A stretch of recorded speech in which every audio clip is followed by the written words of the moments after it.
بعده ان شاء الله يبقى يوم جديد، تبقي قايمه بكامل طاقتك وبكامل صحتك، وحققتي لنفسك السلام النفسي والارتياح النفسي، اللي هي الساعه لنفسك، اللي هي دي اهم حاجه. يبقى انت كده عملتي في اول يومك، في اول خطوه ساعه لنفسك اول ما صحيتي، وعملتي ساعه لنفسك قبل ما تنامي. نظمي اوقاتك تسعدي بحياتك. وهنا حبايبي يكون انتهت خطواتنا ويكون انتهت معلوماتنا.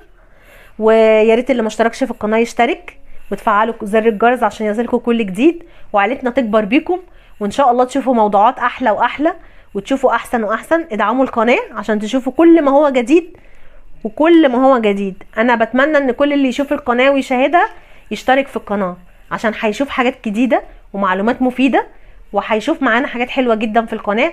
ادعموا القناه عشان عائلتنا ان شاء الله تكبر بيكم. والسلام عليكم ورحمه الله وبركاته.